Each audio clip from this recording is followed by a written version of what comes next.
Boa tarde, pessoal. Boa noite, na verdade. Meu nome é João Mesquita, sou médico endocrinologista. Estou aqui com o Samuel Barros, nutricionista, já velho conhecido do podcast, agora ao vivo no Instagram.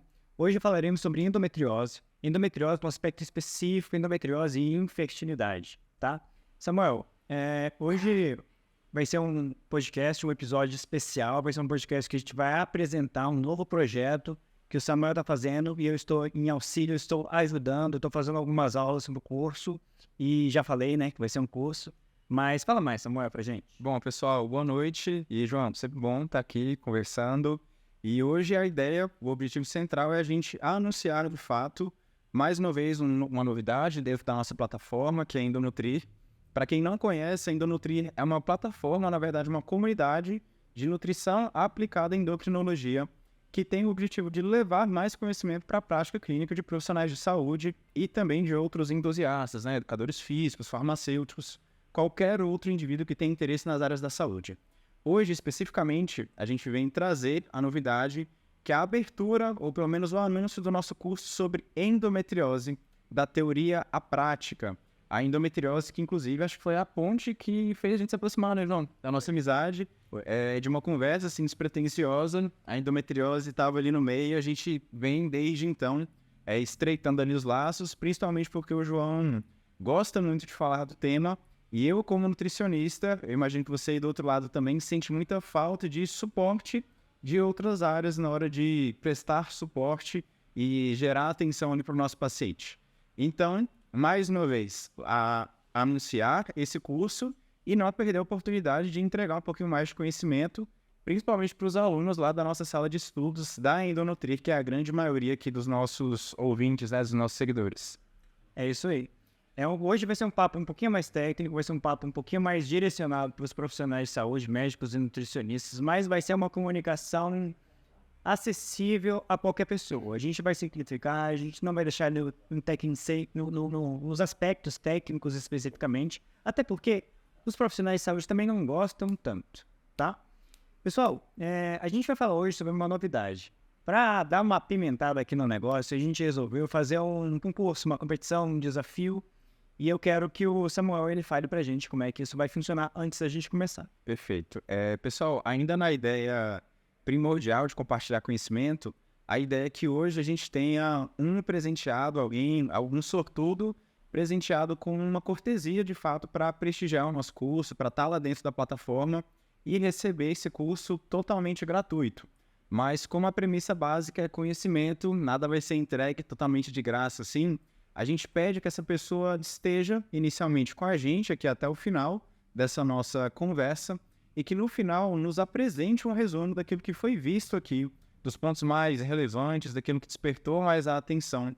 E aquele resumo, aquela entrega, sinta-se totalmente à vontade no formato que vocês pretendem entregar isso, que estiver mais completinho, que mais agradar a equipe da Endonutrir, vai ser diretamente bonificado ou vai receber esse presente da nossa equipe. É claro que essa pessoa obrigatoriamente vai precisar ficar com a gente aqui até o final, precisa seguir a nossa página. E para nos encaminhar esse resumo é completamente simples. Pode ser através do direct de qualquer uma das páginas, tanto a minha ou a pessoal do João, quanto da Endonutrir. Então é simples, fez um resuminho, texto, imagem, mapa mental, aquilo que mais te agradar, nos encaminhou, você provavelmente, se for o ganhador, o campeão, vai receber o acesso integral ao nosso curso que vai ser lançado muito em breve. Então não é sorte, é mérito, né? Com certeza, como sempre. E aí, posteriormente, a gente vai... Se a gente encontrar algum resumo legal, capricho que a gente é exigente, hein? Se a gente encontrar algum resumo legal, a gente vai jogar lá na nossa sala de estudos. Mais tarde, talvez hoje ou amanhã, a gente coloca o link no Instagram da Endonutrir e nos nossos perfis para vocês entrarem, caso vocês queiram, caso faça sentido para vocês. Então, pessoal, depois dos avisos iniciais, vamos começar. Bom, vamos começar com dados gerais, entendimento, contextualização do que é a endometriose. Samuel, manda brasa. Vamos lá, João. A endometriose, a gente já saiu de um período muito estranho, né, muito desconhecido da endometriose, onde a gente não tinha tanto conhecimento sobre essa condição. Hoje a gente já tem, época pós-moderna quase, né? Hoje a gente já tem mais conhecimento, muito mais informação. coisas muito bem definidas. A endometriose é uma condição dolorosa, incapacitante e que tem uma meia-vida muito grande, ela perdura por muito tempo. Ou seja, ela tende a atingir a mulher. Desde a primeira menstruação, a gente já pode identificar os sinais mais clássicos, principalmente relacionados a dores, até o período que se estende à entrada da mulher dessa menopausa, ou seja, ao fim da idade reprodutiva. E aqui são vários anos sofrendo com essa condição, e é uma condição em que tem alguns pilares: a inflamação e também o excesso de estrogênio envolvido no seu desenvolvimento. Bom, o que a gente tem hoje de dado epidemiológico é que praticamente 20 milhões de mulheres, esses dados são até um pouquinho antigos, a gente pode ter um número de diagnóstico bem mais alto, de que 20 milhões de mulheres têm o diagnóstico de endometriose. Isso dá mais ou menos uma margem de 10 a 15% de mulheres na idade reprodutiva com endometriose. Então é um número absurdo e hoje, ainda bem, graças à ciência principalmente, a gente tem conseguido realizar, os médicos têm conseguido realizar o diagnóstico de uma forma muito mais rápida, não tão tardio quanto antigamente, e agora ofertando um pouquinho mais de cuidado.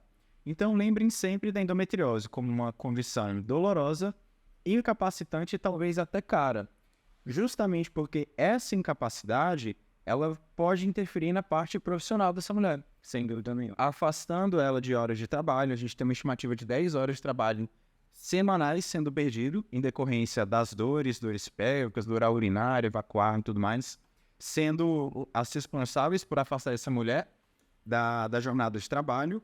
E a gente está medindo sua jornada de trabalho. A gente poderia ferir lazer, os cuidados, né, o tempo nas outras atividades sociais. E quando eu falo que é uma doença cara, porque ela de fato exigirá mais custos financeiros dessa mulher.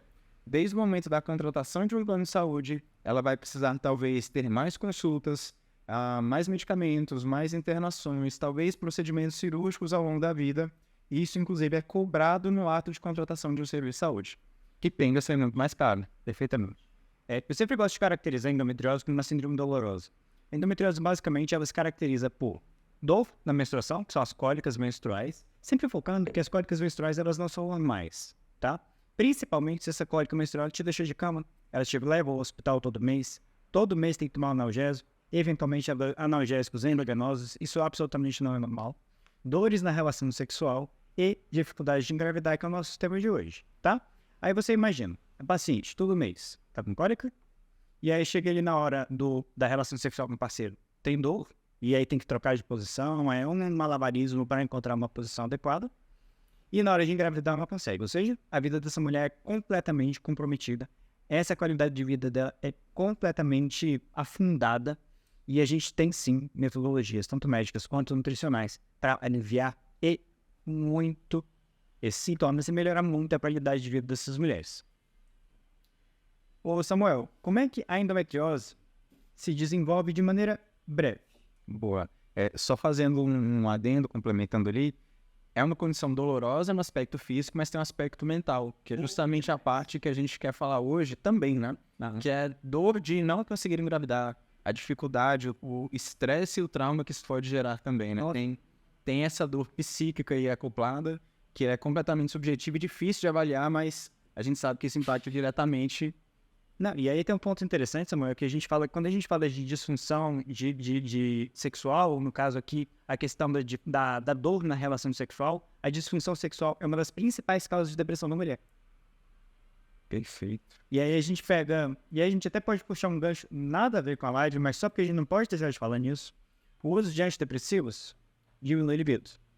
A diminuição do libido causa distúrbios de humor e entre eles a depressão. Então, uma coisa é a gente pensar que a gente não deve apertar os parafusos, digamos assim, dos pacientes de uma maneira tão simplória assim. A gente tem que buscar as reais causas, o que realmente incomoda esse paciente, quais são as doenças de base dele que fazem eles terem os sintomas que eles estão exibindo, no caso elas estão exibindo pra gente. Perfeito, João.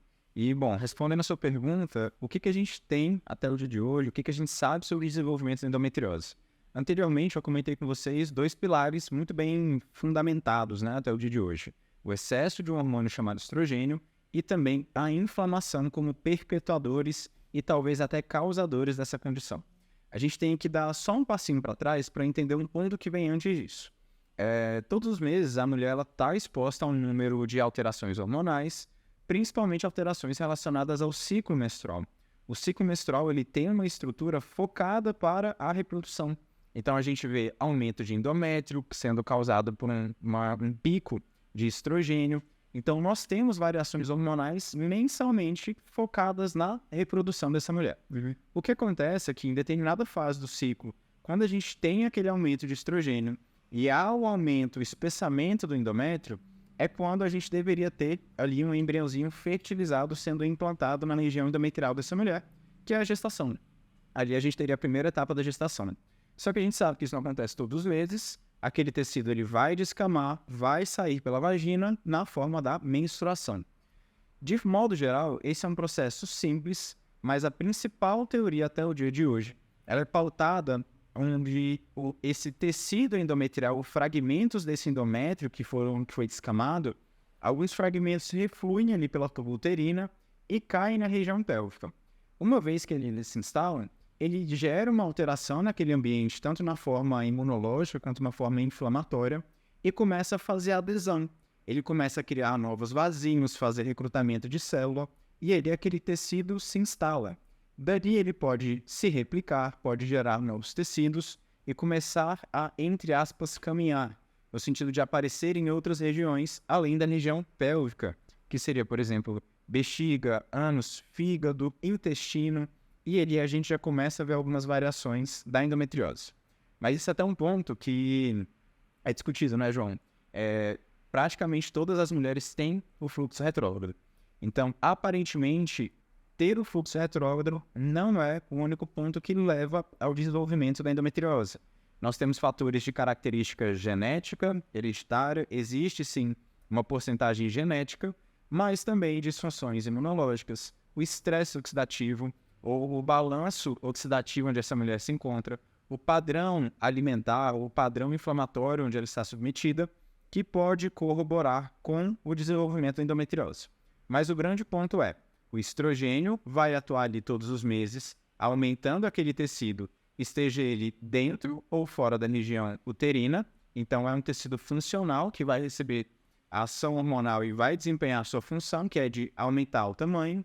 E ali ele começa a desempenhar as alterações inflamatórias e imunológicas. Então, de modo geral, a endometriose é a presença do tecido endometrial fora da cavidade uterina. É basicamente isso, João. Perfeitamente. Eu sei que você tem alguma coisa para complementar. Deixa eu só voltar alguns pontos. Vamos falar aqui de estrutura. O Samuel explicou lindamente. Parabéns, Samuel, como sempre, exemplar. Mas deixa eu falar aqui um pouquinho da estrutura do útero. O útero ele tem 3 camadinhas. Ele tem a serosa, que é a camadinha mais de fora. Ele tem o miométrio e ele tem o endométrio, que é a camadinha de dentro. Essa camadinha de dentro é a camadinha que descama. Só que, qual que é a teoria da endometriose? Em vez de descamar para baixo, tudo para baixo, entre aspas, descama um pouquinho para cima. Mas fato que isso acontece em todas as mulheres, provavelmente.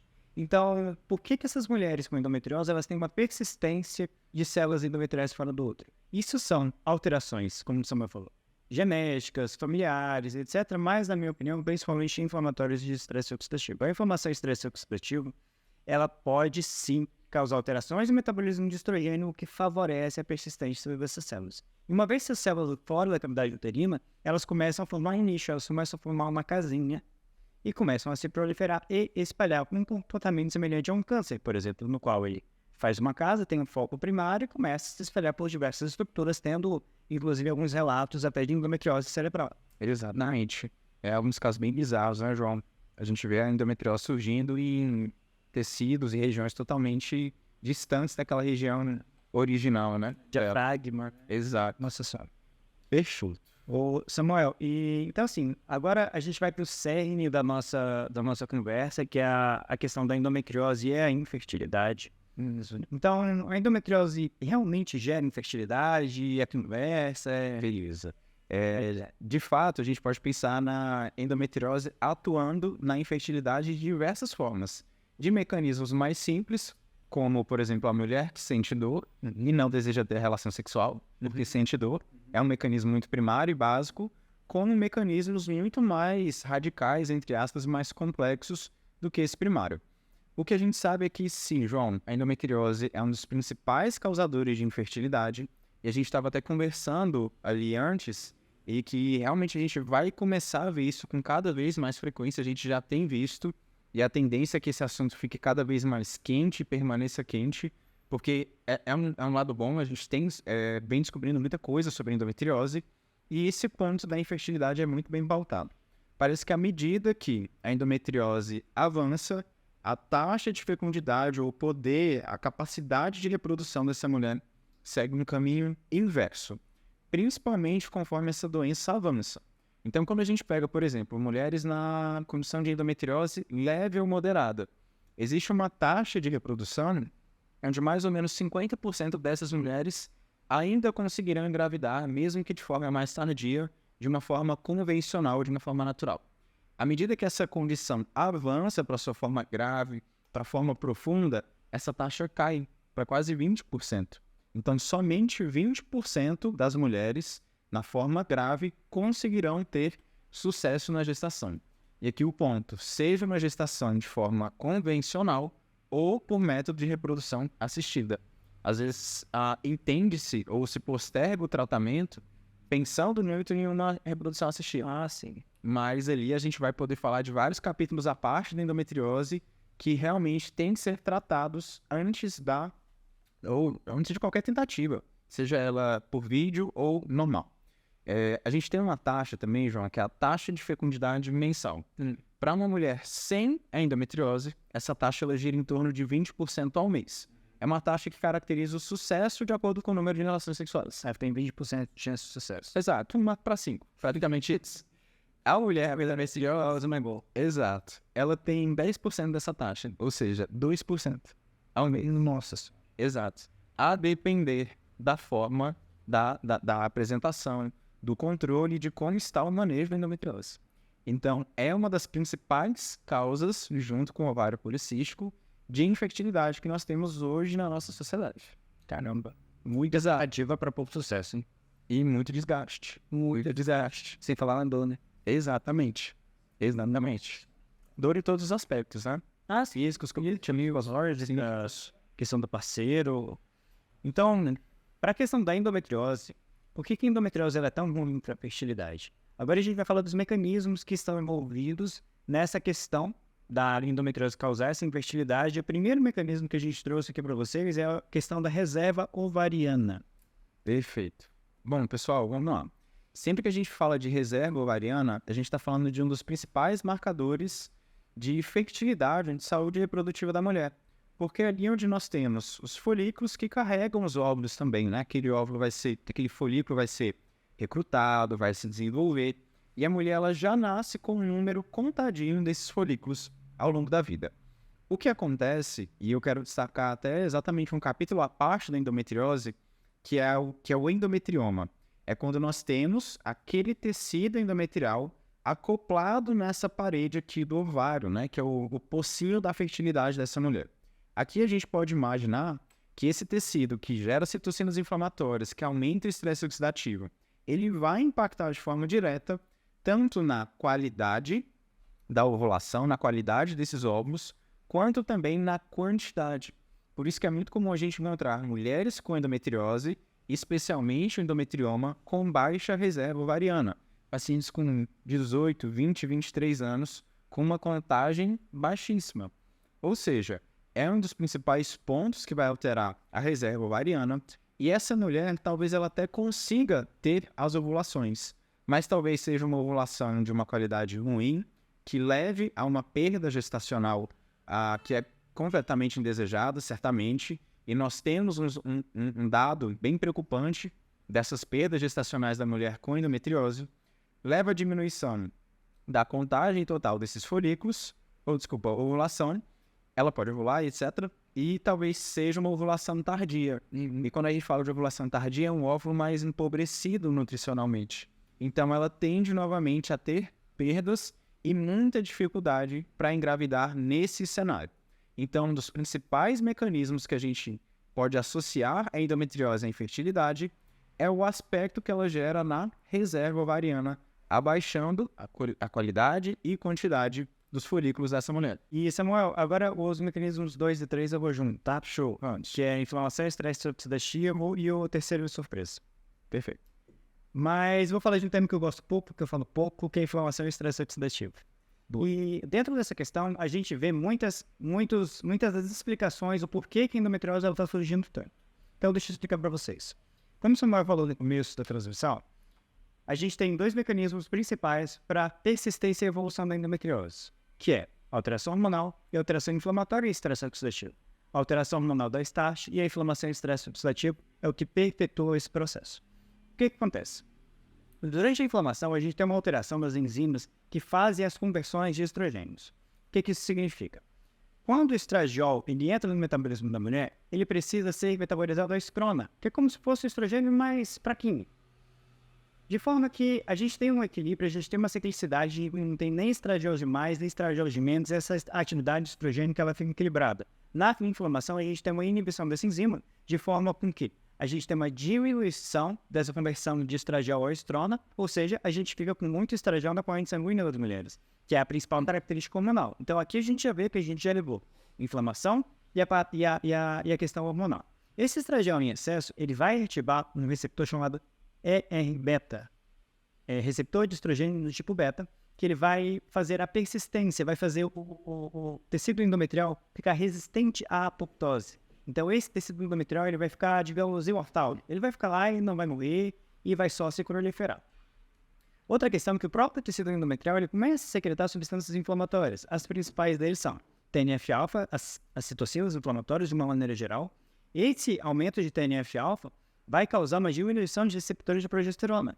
Então, qual que é o problema? Se eu tenho uma célula com, 500 receptores de progesterona e a mulher tem um número X de progesterona, se eu diminuir isso de 500 para 100, e a mulher continua com os mesmos X de progesterona, o que eu tenho automaticamente? Eu tenho automaticamente uma resistência à ação da progesterona, nesse caso, por conta de uma redução do número de receptores. E qual que é a importância da gente ter uma quantidade ok de progesterona, uma quantidade de receptores ok de progesterona? O estradiol e a progesterona, eles vivem em equilíbrio. Então, vamos colocar que a progesterona, quando ela cai, o estradiol ele faz a contração uterina para sair a menstruação, né? E essa mesma contração, ela causa as crises dolorosas. Então, nessa mulher, ela já tem estradiol demais e ela tem progesterona de menos e uma resistência à progesterona. Então, por isso que ela tem dores tão excruciantes durante esse processo, durante esse trajeto da endometriose.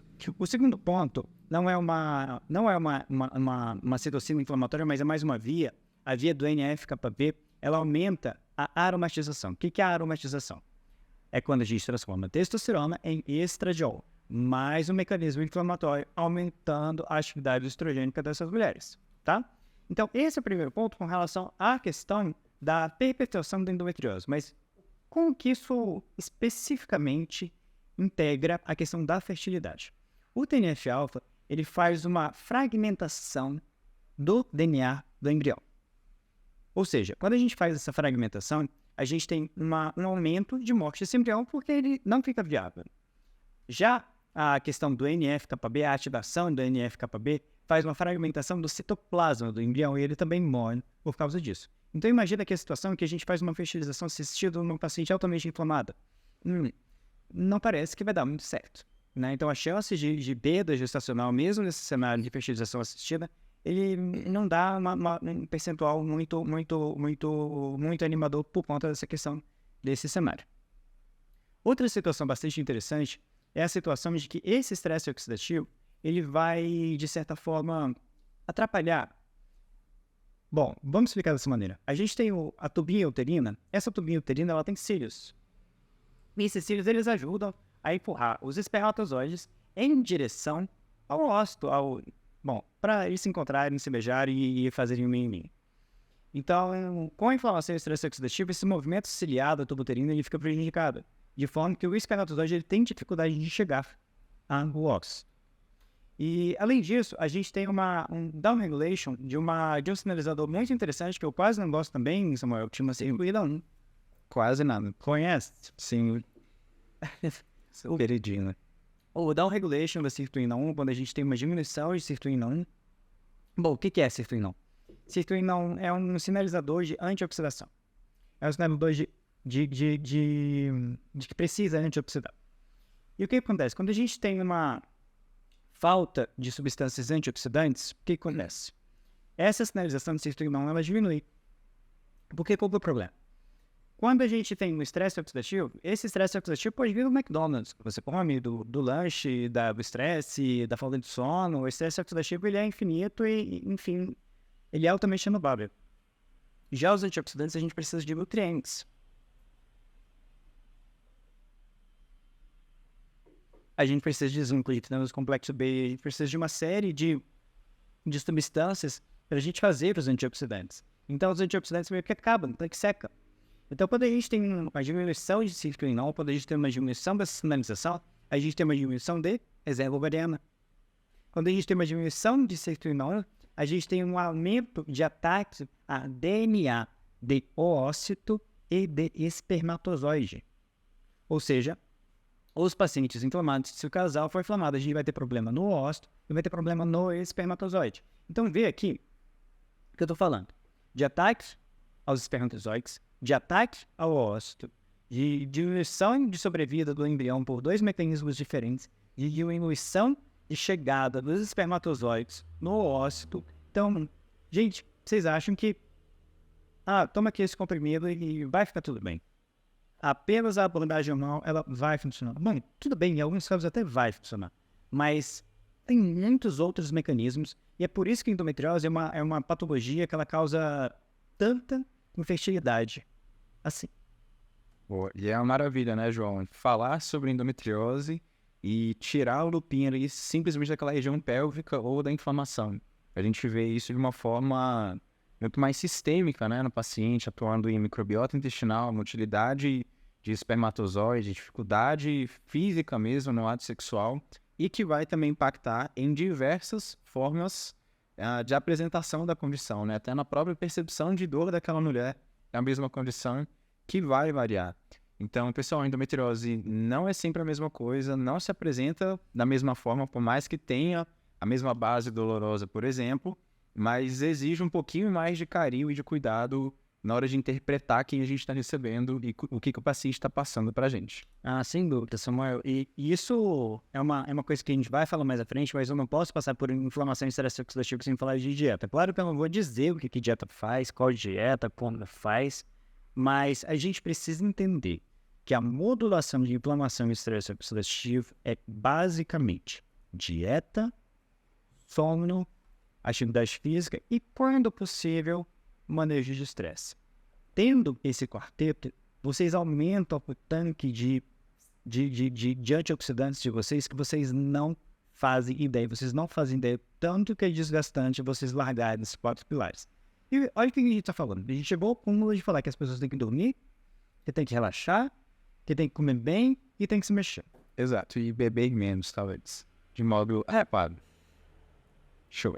Beber menos é um capítulo à parte. Show. Pessoal, então, só recapitulando, para quem está fazendo o resumo, para a gente observar depois, o primeiro mecanismo foi a respeito da reserva ovariana, o segundo e terceiro apresentado pelo João, a motilidade ali dos espermatozoides e também a presença do estresse oxidativo e da inflamação, certo? E eu vou apresentar um quarto e último mecanismo que talvez possa estar envolvido, talvez não, com toda certeza, vai estar envolvido, que é a resistência à ação da progesterona, que eu vejo sendo pouco falado dentro da endometriose. A gente fala muito de estrogênio, mas a gente tem que entender que em qualquer patologia, qualquer condição, sempre vai existir um down regulation de alguns hormônios, como, por exemplo, a gente pode pegar a obesidade, onde a gente tem uma resistência à insulina, mas tem também dificuldade na liberação e interpretação de algumas incretinas, a gente vê aumento de leptina. Então, existe sempre um maquinário envolvido ali, uma cascata de alterações. Uma dessas alterações é a resistência à ação da progesterona, como o próprio João falou, do NF-κB, contribuindo para a diminuição tanto dos receptores quanto da comunicação entre progesterona e seus receptores. E se a gente parar para pensar, poxa, a gente está falando de um hormônio que o nome já diz a função, progestação, progesterona. Essa é a grande função, ou a função amplamente reconhecida da progesterona. principalmente no sentido de fazer a diferenciação celular do endométrio para receber aquele embrião que foi fertilizado. Essa é uma das funções primordiais. E se eu tenho resistência à ação desse hormônio, como que fica a implantação? É exatamente o ponto que o João falou da reprodução assistida. Não é simplesmente não tratar e correr para um método de vídeo. Não tende a ser por esse caminho, até porque a gente ainda pode ter um outro capítulo que é a adenomiose, que é a inflamação dentro do endométrio. Aí, pronto. A infertilidade realmente vai estar ali presente. E outros pontos que a gente ainda pode explorar é que a progesterona tem muitas outras funções, principalmente no sentido de ser um agente antiproliferativo e também anti-inflamatório. E a gente comentou ali no começo, aquele tecido, depois que ele se instalou, o que ele vai querer fazer? Angiogênese. Ele vai querer sobreviver, criar novos vasos e trazer nutriente. Uma boa comunicação de progesterona pode, além de conter esse avanço, fazer também ali o recrutamento de células especializadas para fazer a varredura daquele tecido, atuando contra a condição. Então, se a gente tem essa resistência à ação da progesterona, vários efeitos protetores são perdidos e também a função primordial da diferenciação das células do tecido endometrial. Certo? Sim.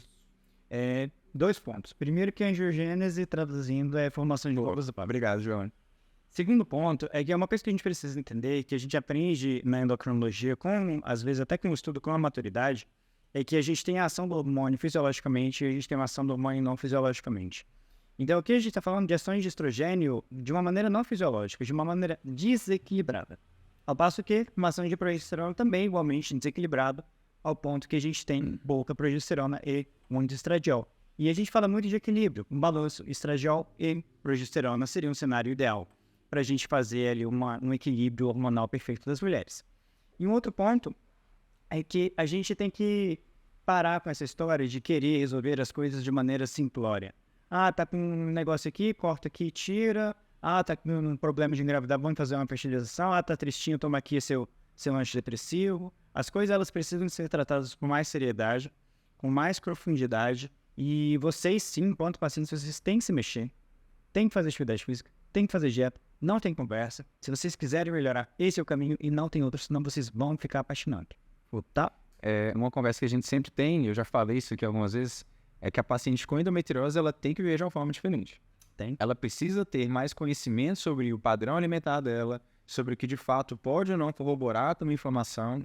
Se ela já tiver esse conhecimento ótimo, se ela precisar buscar esse conhecimento com um profissional, que busquem. E a parte da atividade física é algo completamente inegociável dentro do contexto de saúde de modo geral e olhando de forma mais concentrada na endometriose, ainda mais indispensável. E não é aquela atividade física morna, 2 vezes por semana, uma caminhada moderada.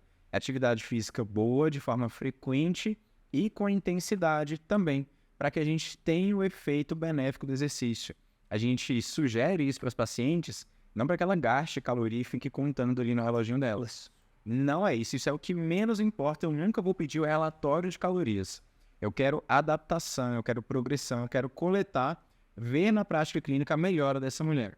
E até o ponto das dobras cutâneas que a gente faz no exame, reduzindo em algumas regiões, por exemplo, tríceps e coxa, que são regiões onde o estrogênio faz com que essa mulher deposite muito mais gordura aqui. E a gente pode ver o excesso de estrogênio através da dobrinha cutânea dessa mulher. Isso é legal pra caramba. Então, esses dias. Sensacional, né? Então, pessoal, atividade física e... Bom, João, quer puxar algum gancho? Já puxa aí o padrão dietético. Show de bola. Depois de apresentar, entre aspas, o problema no cenário atual, a gente tem que dar pelo menos uma solução, ou 2 soluções. Da parte nutricional, o que a gente pode pensar nessa mulher? Não existe receitinha de bolo, existe investigação. Essa mulher ela pode cursar, sim, com muito mais alergias e sensibilidades alimentares, glúten, lactose, pode ter alguma sensibilidade aos FODMAPs também. Então, inicialmente, a gente precisa tirar aquilo que agride. E um segundo ponto, ofertar aquilo que ameniza a situação. Tem um trabalho, João, que inclusive foi a publicação que a gente acabou de fazer na Endonutri, que foi a adequação do suporte antioxidante na dieta de mulheres com e sem endometriose. Na verdade, com endometriose mais grupo placebo que não foi ofertado. Explica mais. Quando a gente fala de aumentar a capacidade antioxidante, A gente fala simplesmente de aumentar a ingestão diária de alguns nutrientes específicos. Sim. Vitamina C, vitamina E, vitamina A e zinco. Altamente antioxidantes e via alimentação. Esse aqui é o ponto mais interessante desse trabalho. E após a adequação desses nutrientes e vários outros fatores também, nessas mulheres ali desse trabalho, elas estavam sendo acompanhadas por nutricionistas e médicos e tudo mais, a gente viu a redução de marcadores de estresse oxidativo, marcadores de peroxidação lipídica, que é um ponto importante, e também a respectiva melhora na qualidade de vida delas. E essas mulheres que foram ofertadas com os agentes antioxidantes e anti-inflamatórios foram as mulheres que tiveram um número maior de gestação depois de 12 meses de estudo, via padrão alimentar.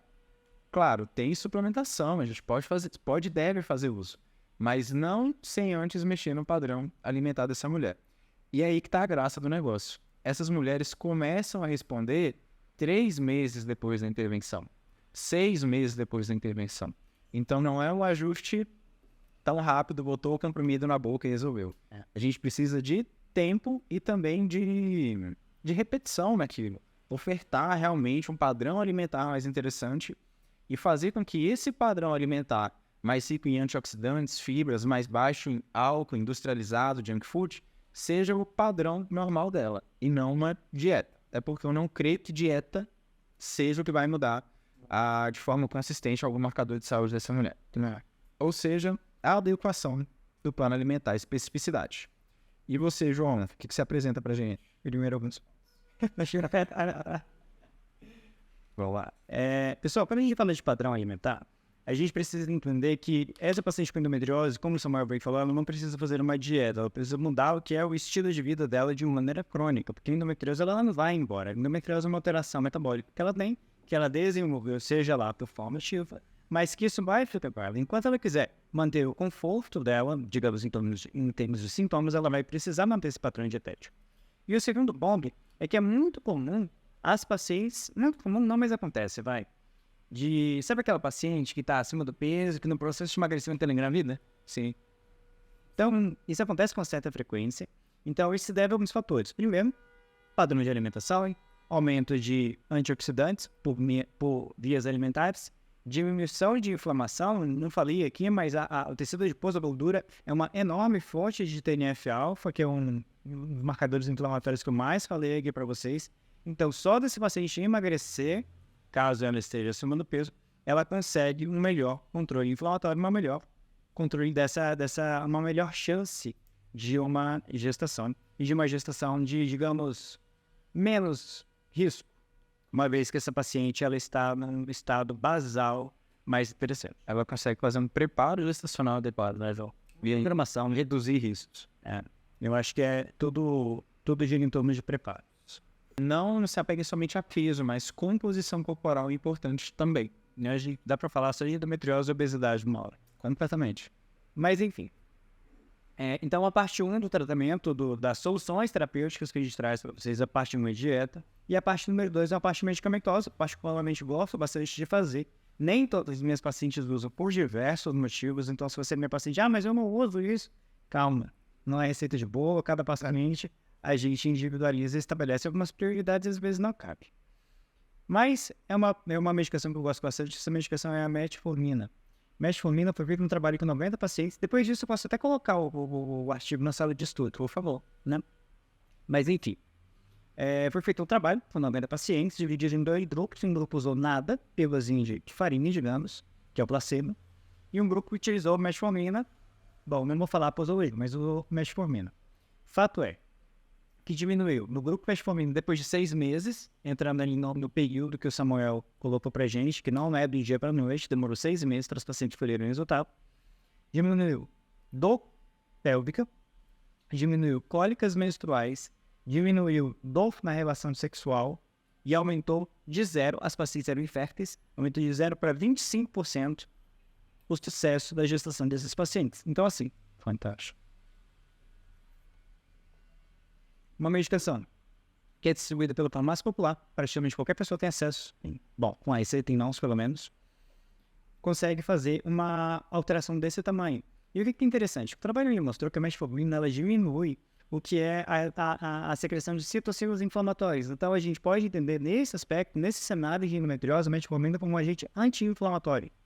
Então, é muito interessante essa perspectiva, porque a gente fica sempre exaustivamente metformina para diabetes, metformina resistência insulínica. A metformina é uma das medicações mais multitarefas que a gente tem. Tanto é que é uma medicação extremamente antiga e é utilizada até hoje, e na verdade é utilizada até hoje em cada vez mais funções diferentes. Então tá aí, essa é a contribuição para vocês, é uma contribuição valiosa. Se você tem um quadro de endometriose, bom, vale a pena conversar com seu médico, ginecologista, endocrinologista, seu médico que te acompanha nesse aspecto, se não cabe ao teu caso, visto que você vai ter esse bem.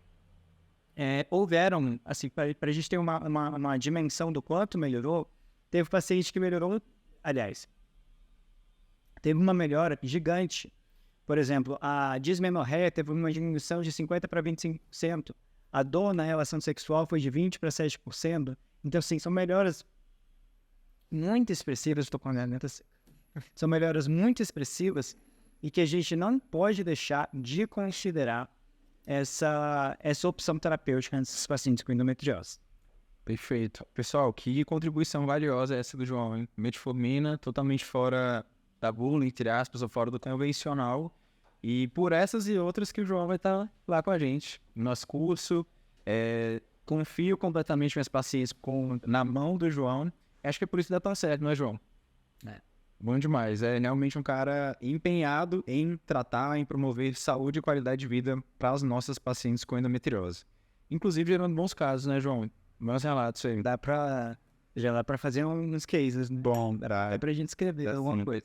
Pessoal, lidar com paciente com endometriose não é fácil. Melhorar a sintomatologia de paciente com endometriose é complicado, exige tempo e assertividade no manejo. Assim, às vezes melhora em 2 meses, assim, tem uma melhora expressiva em 2 meses, mas às vezes não. Às vezes demora 6 meses e aí, doutor, o tratamento não está funcionando. E aí é que as pacientes continuam o tratamento, continuam com dores, e é bem complicado. Mas a gente tem alguns recursos que a gente pode lançar mão para deixar o tratamento cada vez mais ágil, vamos dizer assim. E a gente também tem que frisar que se você quer um tratamento ágil, você tem que ter um comprometimento igual, né? Equivalente, para que esse resultado ele seja o melhor possível. Mas mesmo se não for, pessoal, tem paciente que demora meses, tem paciente que demora 3 meses, tem paciente que demora 6 meses. Perfeito. Tá? Bom, João, da minha parte, acho que nada mais a complementar, da parte técnica, você também, tudo certo? Que eu tinha programado para nossa conversa. Mas rendeu, foi muito bom. Para esse primeiro contato, a gente já vai aparecer aqui muitas outras vezes. Finalizamos aqui, então, você que está fazendo o resumo, encerramos a parte técnica por aqui. Bom, João, já vou partir para o encerramento. Convido vocês a conhecerem o nosso curso. Vai ser lançado realmente com a premissa de levar mais conhecimento para profissionais que desejam trabalhar com a parte de endometriose. A gente, como comentado, não é um tema fácil, não é um tema simples, mas novas coisas têm surgido, a gente pretende apresentar isso para vocês e de forma muito sincera, vai ser muito bom ter vocês. A Endometria ela não é uma plataforma de ensino, ela é mais uma comunidade, onde o aluno também traz questões, ele participa. A gente quer escutar a contribuição de vocês de forma muito, muito honesta e muito verdadeira. Bom, algo a complementar, João? Tem muitas coisas. Vamos lá. Na verdade, pessoal, o Samuel ele é um tanto modesto, porque isso não vai trazer mais informações para vocês. O que o Samuel vai fazer aqui para vocês é basicamente como é que fala quando a gente faz uma seleção? Uma curadoria. Uma curadoria e ele vai empacotar muito conhecimento de endometriose e colocar na mão de vocês, assim, e vocês vão ter um grau de esforço muito pequeno para adquirir esse conhecimento, uma vez que vocês já veem que o Samuel é um excelente professor, ele explica extremamente bem. E o objetivo desse curso é que vocês saiam com a cabeça expandida. O objetivo desse curso é para médicos nutricionistas que querem sair dessa regra de ai meu Deus, meu paciente só usa anticoncepcional e não melhora, e fica ruim, e ai meu Deus, quando ele quiser engravidar, o que a gente vai fazer? Porque quando ele parar de usar anticoncepcional, os sintomas vão voltar. E você é nutricionista, meu Deus, como é que eu posso ajudar esse meu paciente, sendo que o colega gineco, endócrino, seja lá a especialidade que for, só quer dar anticoncepcional para o paciente. Como é que eu posso levar um ganho para esse paciente? Porque eu garanto uma coisa para vocês. Se tem uma profissão que pode levar muito ganho para paciente com endometriose, é o nutricionista, independente da paciente estar usando anticoncepcional ou não. Perfeito, pessoal. Um adendo é que nós, nutricionistas, médicos, etc., a gente tem uma dificuldade que é entender ou saber o que o nosso colega, às vezes do consultório de cima, do lado, ele está fazendo. Então, essa é uma excelente oportunidade de ter acesso a ferramentas que já foram testadas, validadas, que foram ali selecionadas, né? Como o João disse, já foi feita uma curadoria e tem 2 pontos de vista diferentes. Então, tem o meu ponto de vista, que sempre tende a puxar para o aspecto nutricional e etc. E tem um ponto de vista do João também. Eu fiz questão de trazer o João justamente para falar dos temas que ele mais gosta ali dentro e fazer esse complemento. Então, além de ver o que um outro profissional está fazendo, a gente vai conseguir ter lentes e panoramas diferentes, mas que caminham para a mesma direção, que é de gerar saúde para as nossas pacientes. Sim, com certeza. Dentro da nossa plataforma, nós teremos ali a área do aluno, por exemplo, que deve e precisa ser alimentada com as dúvidas de vocês.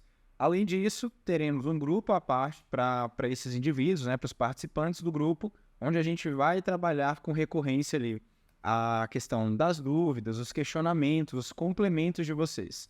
Então, não é entrar e assistir a aula somente. Entrar, assistir a aula, contribuir, discutir e fazer parte da comunidade. Não tem esse medo, certo? Certíssimo, Samuel. E é interessante a gente notar que essa questão da comunidade, particularmente do grupo do WhatsApp, vocês vão saber para quem vocês vão indicar. Ah, eu quero um nutricionista em Brasília. Ah, eu quero um nutricionista em Fortaleza. Eu quero um médico em... Sabe? Então, a gente começa a fazer uma rede de profissionais que estão ali mais ou menos alinhados com o que a gente pensa e a gente sabe que aquele profissional tem uma chance muito boa de dar um atendimento adequado. Assim, exato. Esse é um grande ponto. A nossa rede que está ali para ser estipulada realmente como uma rede de conexão e de um network, entre aspas, também, né? Uma rede boa de indicações de profissionais. Esse é um dos grandes objetivos que a gente tem na Idolatria, né? Formar mais disso que a gente está fazendo aqui agora. Essa boa comunicação. Perfeitamente. Inclusive, o Endocast, se vocês entrarem lá no YouTube, vocês vão ver boas indicações de vários profissionais, nutricionistas e médicos. E psicólogos. Pessoal, então, muitíssimo obrigado pela participação de vocês. João, sempre muito bom estar aqui. E quem precisar me encontrar, @SamuelBarrosNutri em Twitter e Instagram. Essas são minhas plataformas. Pessoal, lembrando então, com a contribuição do Lucas, o Lucas lembrou pra gente que quem fizer o melhor resumo sobre essa live, seguir os 3 perfis, mandar pra gente por direct, a gente vai avaliar todos os resumos e o melhor resumo vai ganhar o acesso completo ao curso de endometriose. Completíssimo.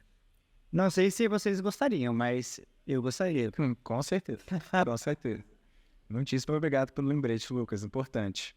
Amanhã, muito provavelmente, a gente sinaliza quem foi o ganhador. Opa. Certo? Pessoal, meu nome é João Mesquita. Esse foi mais um Endocast. Muito obrigado pela audiência. Até a próxima.